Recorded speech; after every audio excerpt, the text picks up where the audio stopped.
Assalamualaikum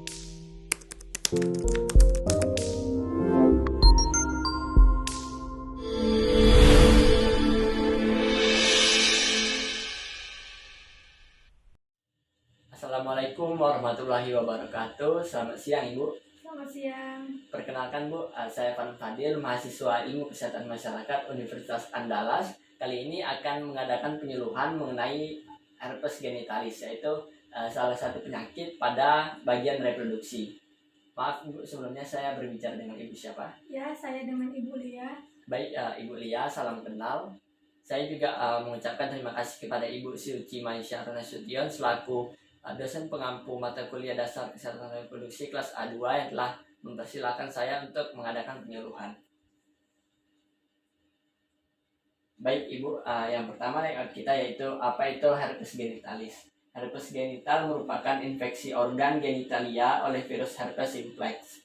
Ini merupakan penyakit hubungan seksual yang infeksinya dapat berlangsung baik primer maupun recurrence. Nah, herpes genital ini biasanya terjadi pada kelamin baik pria maupun wanita, tetapi juga terkadang dapat terjadi atau terjangkit pada mulut penderita karena adanya hubungan seks melalui oral dari penderita herpes.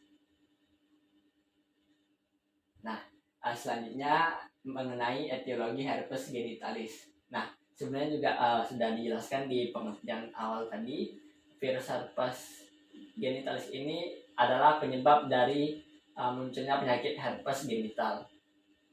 Lebih detailnya itu nama virusnya adalah herpes simplex virus atau HSV. Nah, virus ini terbagi menjadi dua, yaitu HSV1 dan HSV2. HSV1 ini umumnya terjadi pada bagian mulut karena adanya hubungan seks melalui oral dengan penderita yang mengalami herpes. Nah, HSV2 ini umumnya terjadi pada bagian kelamin baik pria maupun wanita karena berhubungan seksual. Nah, selanjutnya masuk ke patofisiologi herpes genitalis. Nah, herpes genitalis ini awalnya gejalanya muncul sekitar 4-7 hari setelah terinfeksi dari virus. Gejala awal yang terjadi pada penderita adalah mengalami gatal-gatal atau sakit, kesemutan, bahkan nyeri.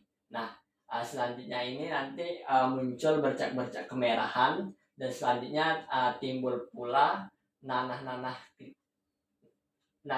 kecil atau yang berupa lepuhan, yang nanti lepuhan ini akan pecah, di mana setelah pecah ini nanti lepuhan-lepuhan ini akan bergabung membentuk suatu ruam yang berupa atau berbentuk lingkaran. Nah, patofisiologi ini pada penderita juga mengakibatkan kesulitan dalam berkemih dan juga pada saat melakukan aktivitas atau berjalan akan mengalami yang namanya rasa nyeri. Nah, herpes ini juga mengakibatkan gangguan pada sistem imun atau sistem kekebalan tubuh seperti contohnya pada penderita HIV. Nah, ini bisa dilihat, ini adalah gambar dari penderita dari virus HSV2, yaitu pada bagian kelamin. Bisa dilihat ini timbul bercak-bercak kemerahan, lalu ada lepuhan-lepuhan kecil yang dimana nanti lepuhan kecil ini akan pecah atau mengeluarkan nanah lalu bergabung dengan ruam-ruam atau membentuk ruam-ruam.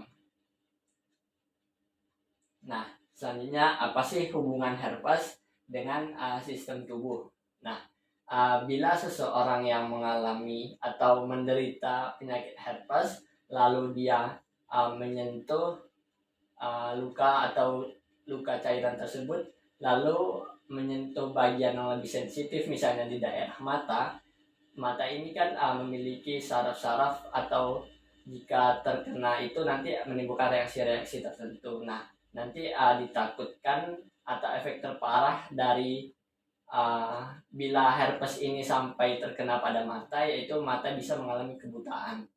Nah, selanjutnya juga ada hubungan dengan penyakit diabetes mellitus, di mana herpes dapat menyebabkan pada 10% wanita dengan herpes genitalis primer. Nah, ini selanjutnya ada pencegahan herpes genitalis. Yang pertama, tidak melakukan hubungan seksual atau memiliki hubungan monogami jangka panjang dengan pasangan yang telah dites dan diketahui tidak memiliki infeksi. Yang kedua, ada penggunaan kondom latex secara benar dan konsisten. Dan yang terakhir ada orang dengan infeksi herpes yang bergejala, baik luka di kelamin maupun gejala lain, sangat disarankan untuk tidak dulu berhubungan seks, karena herpes ini sangat mudah menular atau menginfeksi lawan jenisnya. Nah, selanjutnya ada pengobatan herpes. Ini terbagi menjadi 3. Yang pertama, pengobatan profilaksis. Pengobatan profilaksis ini ada saran-saran dari tenaga kesehatan kepada penderita. Nanti penderita ini melakukan yang namanya perlindungan secara pribadi, protecting pribadi. Nanti juga bisa penderita ini bisa melakukan psikoterapi. Selanjutnya ada pengobatan non spesifik dan juga ada pengobatan spesifik, di mana pengobatan spesifik ini langsung mengarah ke virusnya sendiri. Nanti ada yang namanya antivirus untuk mengatasi virus tersebut. Nah, yang terakhir ada saran sebagai kesehatan masyarakat. Yang pertama, memberikan edukasi untuk seseorang yang berisiko tinggi pada penderita herpes. Selanjutnya, mengadakan screening disertai diagnosis dini, konseling, dan pengobatan sangat berperan dalam pencegahan.